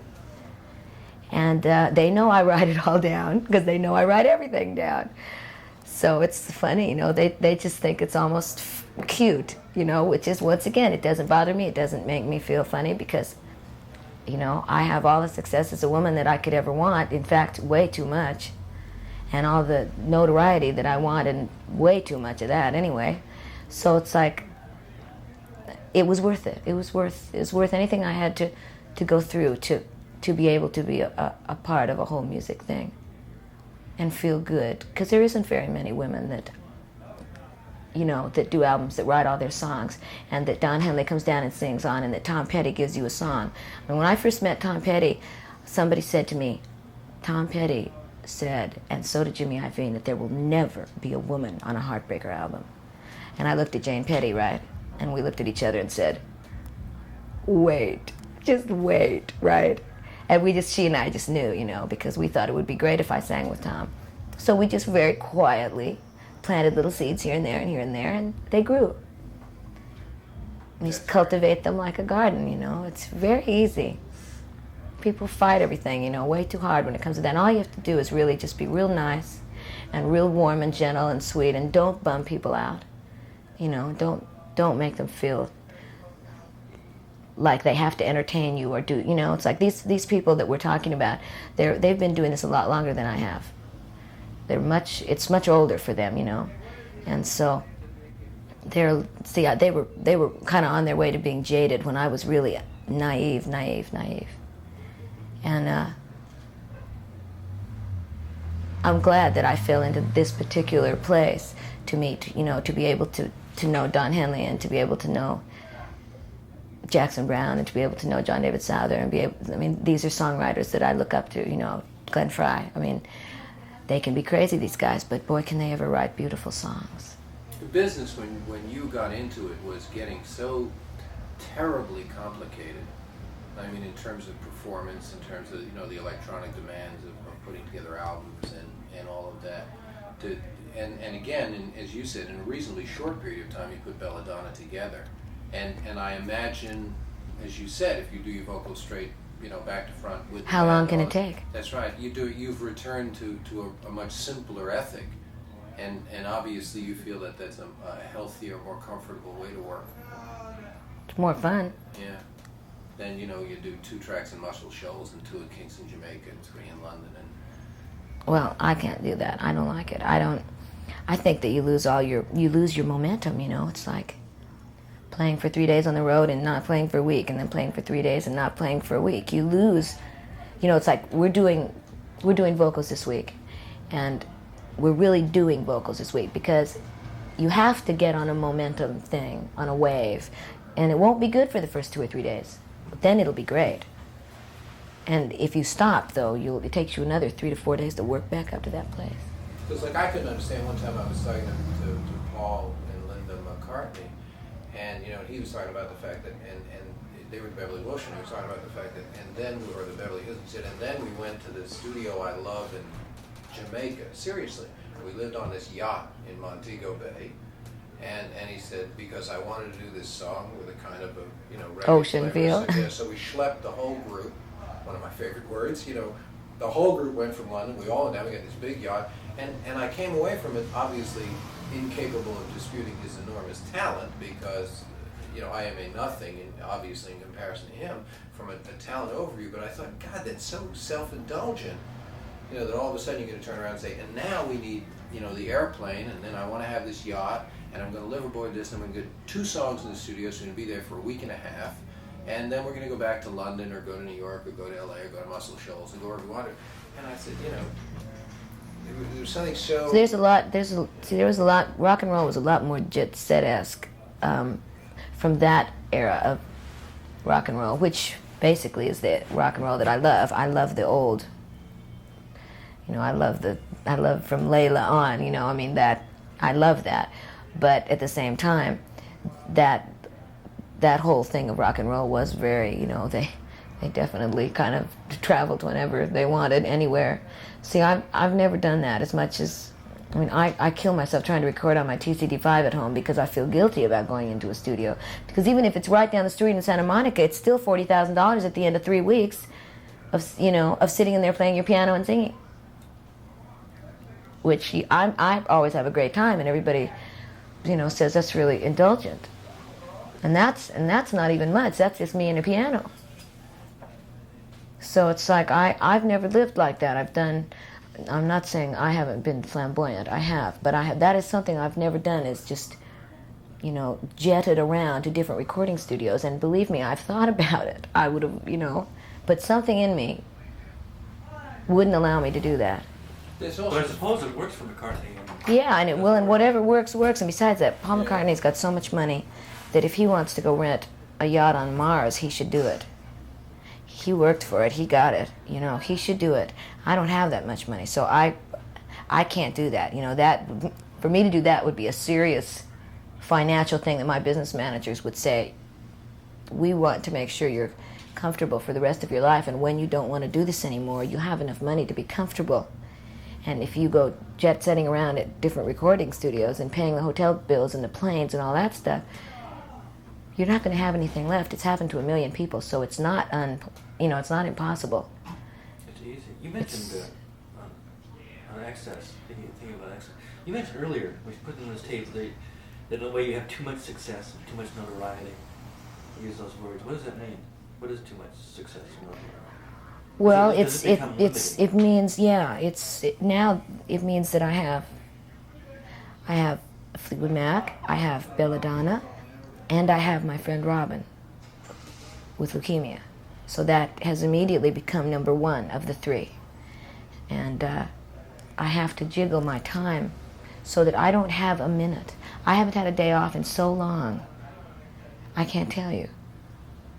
And it's starting to get to me. Because I can't make plans to go out to dinner one night. I can't go anywhere. I work here all week, and then Saturday and Sunday I have to go out to the City of Hope, and then I have to do what I didn't do. I have to do the interviews I didn't do, or I have to, you know, finish up something that for Belladonna. I have to do all the things that I can't do during the week while I'm here on the weekend, and right back to work on Monday. And so that's too much fame, is, you know, it is too much. I'm gonna have to figure out a way to calm it down a little bit, you know, because it's like it is important to me to enjoy life a little bit. And if you don't have any time, you can't really enjoy it very much. Well, all artists have to take time out just to replenish the well. Yeah, or you just dry up, you know. And I've never done that yet, but I feel sometimes, you know, if I don't just get 10 hours of sleep tonight, I may be dead tomorrow, because I just really need rest, you know. Makes you understand Gargo. It makes you understand all those movie stars.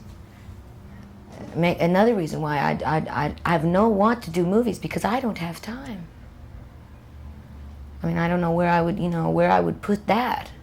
And that's longer than albums, like Neil said, you know, that's talking about a lot of time. And you're also talking about, you can't walk in the middle of 6 months and say, listen, I don't want to do this anymore. I hate this.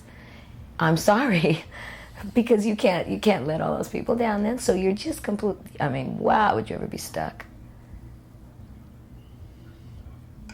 Amazing pressure. It's very hard for people out there to understand it, I guess. It would have been very hard for me to understand it. The only thing when we joined Fleetwood Mac, I thought, wow, limousines, caviar. I hate caviar, but I learned to like caviar.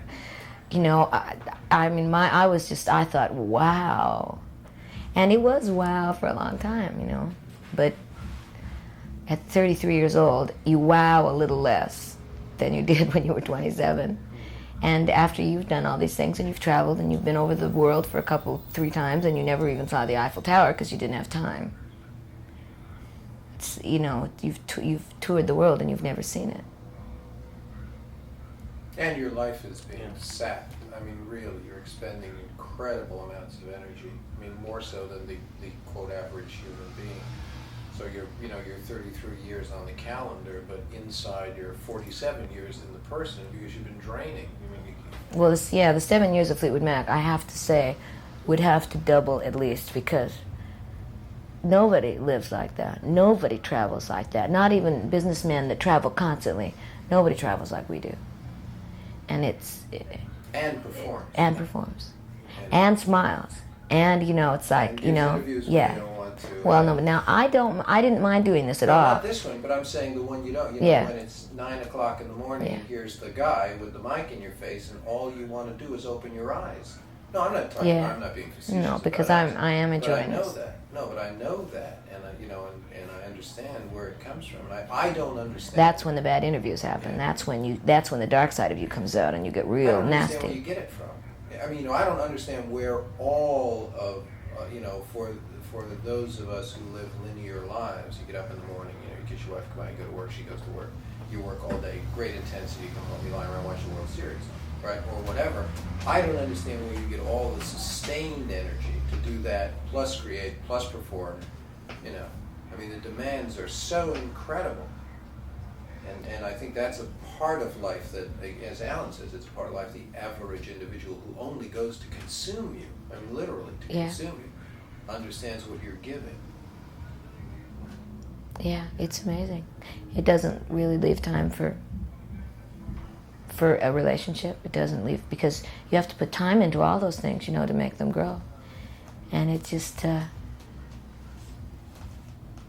I'm just real tired right now. I don't want you to think that I'm real happy about everything. I've just been going now for weeks and weeks and weeks, and I've been real emotional because of my friend, and that's really made it all much harder, because it's like, I cried for 10 days solid, and I was in the studio every day, and it was like, I couldn't breathe. And that really kind of started out everything wrong, because I got real tired to begin with.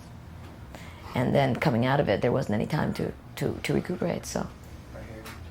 I was one of those unfortunate professional kids.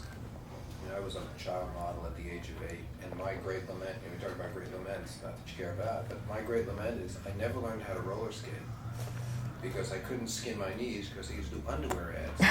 I swear to God. So I couldn't skin my knees, So the whole thing is, to this day, here I am, 40-something years old, I can't roller skate. Because my mother said, I can't roller skate either. Skate because it's $60 an hour when you're working, and if you roller skate, it's reduced to 0. So you can't do that. And I know a little bit because I look back and I remember that I never had a childhood. When we were in Sapporo last year, we were all forbidden to ski. Right, I hear you. Because they couldn't take the chance of broken limbs. They just couldn't. So we were literally forbidden to ski. And I really didn't care, but there was a lot of people that wanted to ski. We were right in the ski place, right? This big mountain and everything. And it was just no, absolutely no. If you ski and hurt yourself, if you ski and are found out, you're fired. Sure. Because we can't take the chance. What are we going to do in Japan? That's right. That's right. Is Well, there? you're Is, on a stretcher. I heard the 2 greatest places I've heard universally for artists to perform are Japan and Germany. Have you found the receptions to be the same way? Japan is absolutely fanatic. Well, they're fanatic, but they're very quiet in their response because they can't applaud loudly, and they can't jump up or somebody will hit them. And if anybody gets hurt, the promoter gets thrown in jail. Really? So it's like they are most polite. But very appreciative. Very appreciative, but so quiet that you are not sure they're even out there, which is strange. Because when you're used to the raucous American kids, which I am one of, it's just completely different. Germany is wild. Yeah. Germany is definitely into music.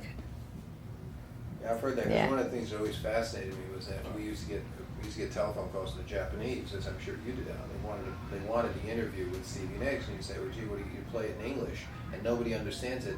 All we want to do is hear her voice. And hearing her voice will satisfy us, even though we don't know what the heck she's saying. Isn't that amazing? It's amazing, absolutely amazing. Which I find, fascinating. Well, I love to hear English. Love the sound of English. Well, one of the That's something you find all over the world. German fans are really crazy. yeah, they're nuts. They're nuts. Can be really. I remember being at a concert. I was press officer for a group for Chicago back in the early '70s, and we were in Berlin, and you go downstairs in the old sports palace that Hitler built there, And they had in each dressing room, they had tiny little dressing rooms in each dressing room. Well, first you drove through Army barracks. They set up portable barracks with rolls of barbed wire. They had their own Army mess tables and kitchen and all that. And you go downstairs, and then all these little tiny dressing rooms are police dogs. Right? You know, left over from the Hitler Youth or something. Yeah. Like that. And they used them because there was in the early 70s this was true. In Berlin, after a show, if they really liked you, they would riot and destroy the equipment. Oh, great. Sure enough, after the show, start riding, and they get these dogs, and they walk out, and they take off the muzzles and walk out, and you never see the building empty so fast. Oh, I bet. It's scary though, because I was also another one in Italy, in Milan, same situation, tear gas, the whole thing. It's frightening, but No, that's definitely not my idea of a good time. no, No. you don't really hum the melody. When you were 16, you got that first guitar. If someone said to you, "You're going to grow up and become Stevie Nicks, and all this is going to happen," would you have believed it, or did you have a glimpse when you got that first guitar that all this would come to pass? Yeah, I think I had a definite glimpse. How did you feel? Well, at that point, I was only excited. Because I loved my writing. I thought I was very good. Nobody else really did, but I did. And Robin did, my friend. She listened to me and she said, "Hey, knock yourself out, keep writing. Maybe you'll be rich someday." You know, it was no more unimpulsive than, no, what am I saying? It was as impulsive as anything else I do. I just went for it. And I preferred to do that than anything else. So, it was, I thought, wouldn't it be great if it worked out? Because then what a great job. To be able to have your job be the thing that you love to do the most. And that appealed to me. Because I knew I was never going to be a good person to get up at 8 and be at an office at 9. And drive in the traffic at 5:30. I knew instinctively as a pretty little girl I don't mean a pretty little girl, I mean as a fairly small child, that I wasn't going to be happening for the office scene at all. I tried being a dental assistant one day and it nearly killed me. So with my dental assistants, well, I was about 15, I think, I said, that's that. And so as soon as I really realized that as soon as I wrote the song, that cinched it, because before it was like, even at 15 I could say to myself, well, you sing okay, but you don't write. Because I was, listening to records and listening to Joan Baez and Bob Dylan and all that then a lot. And they wrote, and I didn't. So it was, I think I was waiting through that year to find out if I did write indeed. And when I got the guitar, I was so completely in love with this guitar that it just inspired me. And I just wrote the song in about 20 minutes. It was easy. Played it for Robin. She said, "It's a good song." Played it for an assembly in front of the whole school. If you hadn't So, been, you know. as the old story goes, to the other half of Alan's question, if you hadn't have been Stevie Nicks, who would you have been? And if you picked up the car and you played and everybody would know, and that was Yeah. the end of it, who do you think? I probably would have taught. And wound it in with music some way. Because that's, even when I was in college, what I was taking between speech communication and psychology was a very kind of strange major. It was sort of the philosophy of speech communication. And it was, I always figured, that I would, and I still do, I think about it a lot, I would like to do some sort of a lecture series at one of the universities or something on songwriting, because I also have all the cassettes with the beginnings of every song. I mean, like cassettes and cassettes of one song as I went through it, writing You it. talk well, too.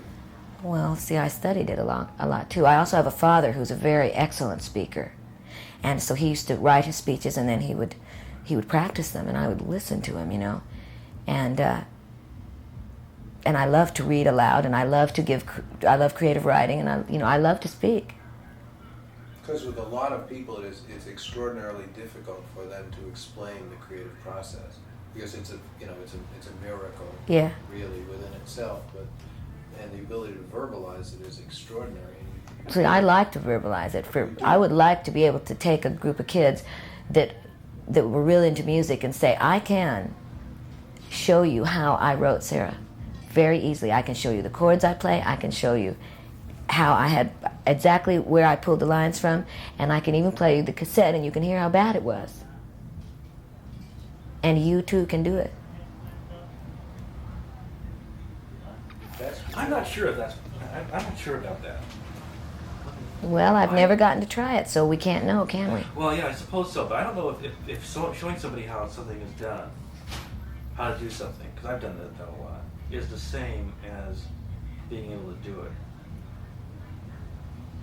As the ability for someone to be able to create. Showing someone how something is created is not the No, same. but I mean, yeah, but I mean, my guitar teacher taught me the same 4 chords that I use in every song I write. Right.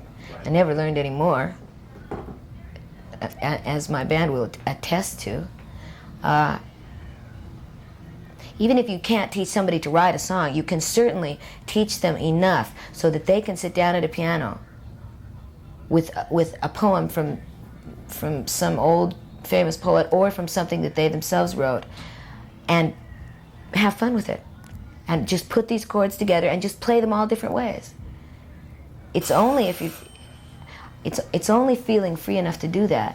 And if somebody can sit there with you and show you how to do something until you can play it enough by yourself that you honestly understand it and kind of enjoy it. And if you'd have to have a great love for music or you wouldn't be in the class, you know?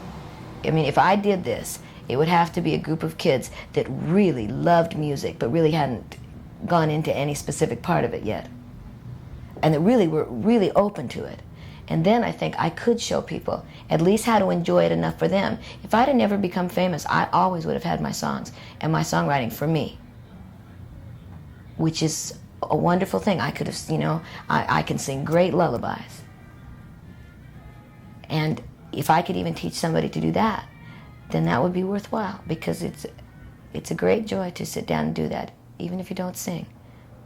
I agree with Stevie in the fact that the best that you can teach a dozen kids how to write bad songs. Yeah. They would be very happy. That they would be very, very happy with, and that they might go on, indeed, to write great songs from. One of them, you know, when a ballet teacher, a great ballet teacher, takes on a little girl, you know, and she grows up and she gets better and better and better, and you know, you think, well, is she ever going to be as good as, you know, this person? And then, damn, Natalia Makarova happens to be this little girl, you know. So it's like, it isn't so impossible that I might run into some people that are destined to be great and they needed a little teaching.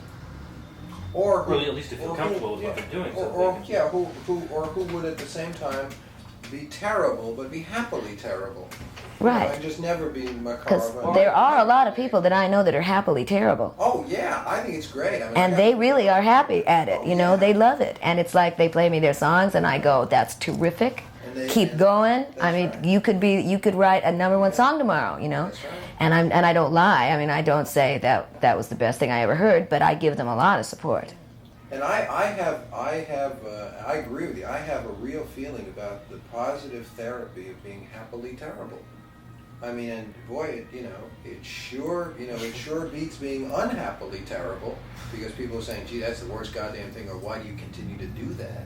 And even if you never write, if you end up with 1,000 terrible songs, and you, grace of God and enormous talent, end up with 1,000 wonderful songs, you're both going to have the same happiness. That's true. Or Because you'll both be terribly happy. Yeah, you no, both be no, terribly happy. That's right. But I do think that the creative process has been overly mystified. You know what I mean by that? Was it too much No. around the creative process? That I could never do that. I could never be creative. That's, Right. Well, that's stupid, because anybody can be creative. Takes courage. It takes courage, and it needs sometimes somebody else to give you a little bit of help, because you can't do it all on your own sometimes, And the interesting is we all work with words. I mean, you write, I write, you write, and the thing is that we're all working with the same bricks, really, and just putting them together differently or better or worser or anything like that.